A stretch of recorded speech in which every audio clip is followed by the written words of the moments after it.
सभी देशवासियों को संजीव आर्या का सादर नमस्कार। मैं संजीव आर्या आज दिनांक 6 फरवरी 2021 के दिन YouTube पर अपने साप्ताहिक कार्यक्रम साप्ताहिक राशिफल के अंतर्गत वीडियो के इस भाग में हम तुला राशि से मीन राशि के जातकों के राशिफल की चर्चा करेंगे। साथ में आपको संबंधित उपाय बताएंगे और हम आशा करते हैं कि आप लोग संबंधित उपायों को अपनाकर इस हफ्ते अपने जीवन को और अधिक सफल और संतुलित कर सकते हैं। देखिए, हमारे द्वारा बनाया गया यह राशिफल आपकी चंद्र कुंडली के आधार पर बनाया जाता है। इस हफ्ते ग्रह गोचर की एक विशेष बात यह है कि इस हफ्ते अर्थात 10 फरवरी 2021 के दिन मकर राशि में 6 ग्रह संचार करेंगे, जिसका हमारे जीवन पर विशेष प्रभाव पड़ेगा।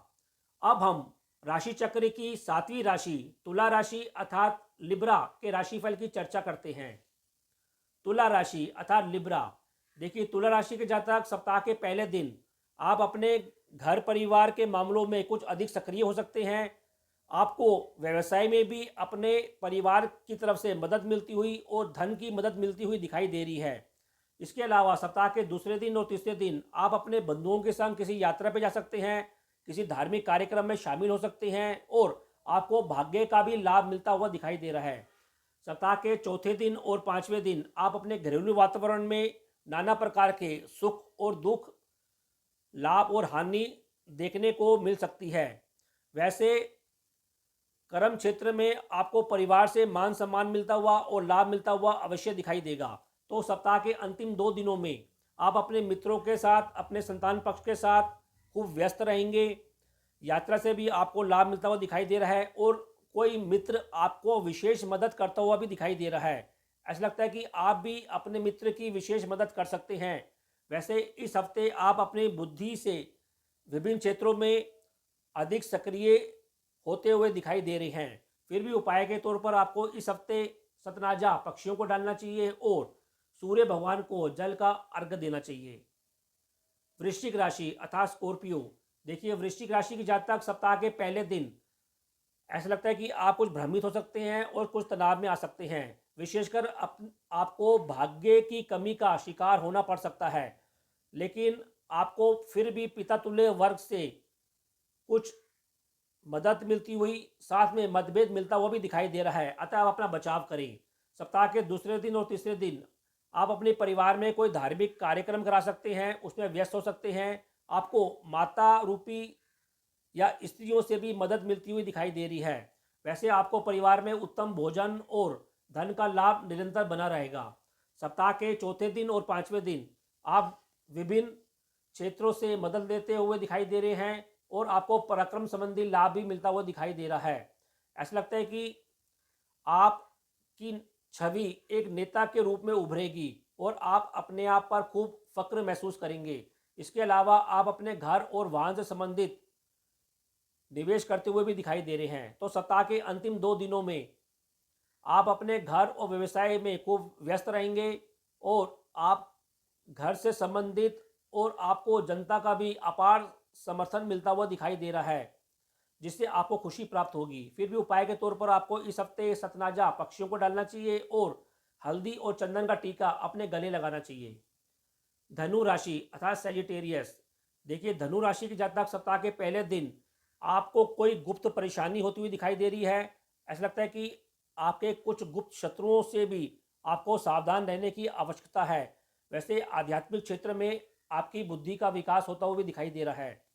सप्ताह के दूसरे दिन और तीसरे दिन आप कुछ चंचलता के मूड में रहेंगे, कुछ यात्रा के मूड में रहेंगे और ऐसा लगता है कि आप गुप्त धन और स्त्री रूपी वर्ग से भी आपको आशीर्वाद मिलता रहेगा। सप्ताह के चौथे दिन और 5वें दिन आप अपने परिवार और धन के मामलों में कुछ अधिक व्यस्त और सक्रिय रह सकते हैं। आपको सलाह दी जाती है कि इन दिनों आप अपने परिवार में शांति बनाए रखें और अपने घुटनों से संबंधित रोगों से अपना अवश्य बचाव करें। इसके अतिरिक्त आप अपने भोजन करते वक्त भी भोजन की गुणवत्ता पर ध्यान दें। तो सप्ताह के अंतिम दिनों में आप अपने बंधुओं के संग यात्रा पे जा सकते हैं। पराक्रम क्षेत्र में ऐसा लगता है कि कुछ आप कमजोरी के शिकार भी हो सकते हैं तथा धन संबंधी विषयों में भी आप भाई बहनों के संग साझा करते हुए दिखाई दे रहे हैं। फिर भी उपाय के तौर पर आपको सूर्य भगवान को जल का अर्घ देना चाहिए और हल्दी और चंदन का टीका अपने माथे लगाना चाहिए। मकर राशि अर्थात कैप्रिकॉर्न। देखिए, मकर राशि के जातक सप्ताह के पहले दिन अपने जीवन साथी के साथ, अपने पार्टनर के साथ किसी धार्मिक कार्यक्रम में और धार्मिक यात्रा में जाते हुए दिखाई दे रहे हैं। वैसे उनको सलाह दी जाती है कि पहले दिन वे गलत प्रकार के मित्रों से सावधानी और दूरी अवश्य बनाए रखें।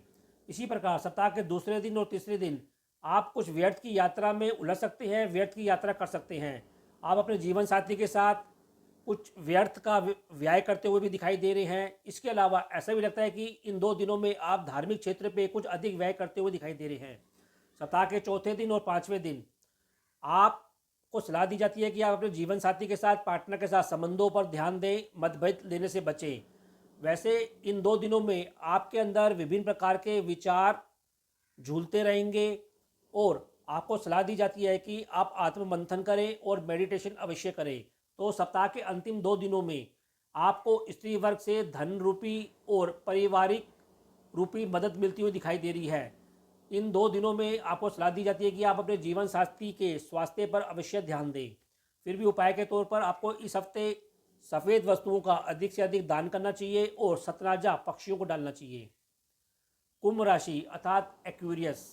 देखिए, कुंभ राशि के जातक सप्ताह के पहले दिन अपने कर्म क्षेत्र में सक्रिय रहेंगे और कुछ अधिक व्यस्त रह सकते हैं।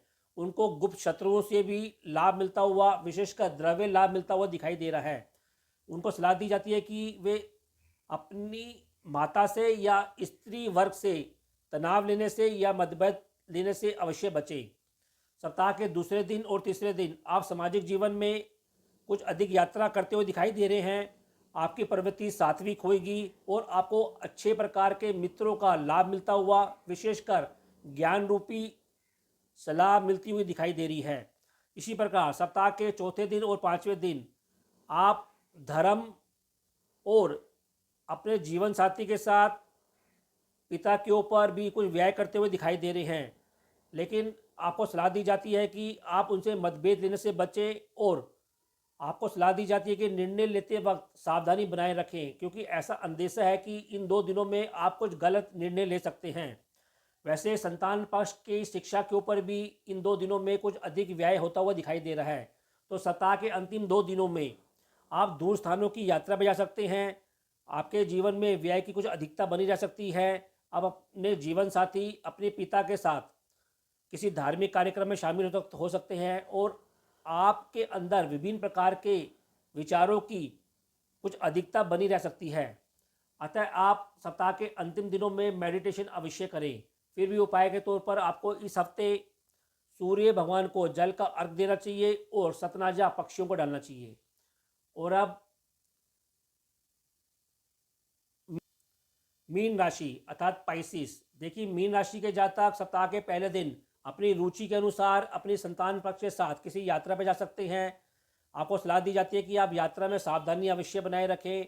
वैसे आपकी बुद्धि कुछ अधिक तर्कशील और तार्किक रह सकती है।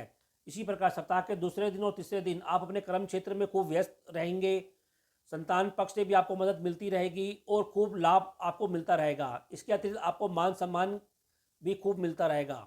इसी प्रकार सप्ताह के चौथे दिन और पांचवें दिन आपको विभिन्न प्रकार के लाभ मिलते हुए दिखाई देंगे। आपकी बुद्धि और आपके संतान पक्ष को सफलता मिलती हुई दिखाई देगी और ऐसा भी लगता है कि आपको सामाजिक क्षेत्र में वृद्ध व्यक्तियों का और निम्न लोगों से मतभेद लेने से भी आप बचें। इसी प्रकार सप्ताह के अंतिम 2 दिनों में आप अपनी बुद्धि का कुछ अधिक प्रयोग करते हुए दिखाई देंगे।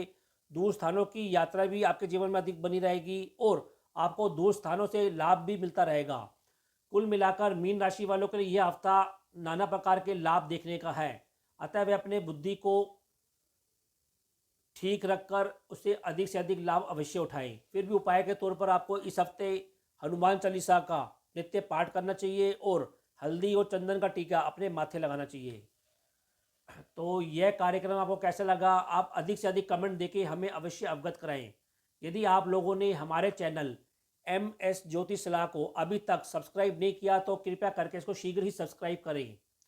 यदि हमारे बनाए गए वीडियो आपको पसंद आ रहे हैं तो इसे अधिक से अधिक लाइक कीजिए और अपने मित्रों के बीच इसको शेयर कीजिए। तो अब मैं आप लोगों से विदा लेना चाहूँगा और अपनी वाणी को विराम देना चाहूँगा। जी। ओम।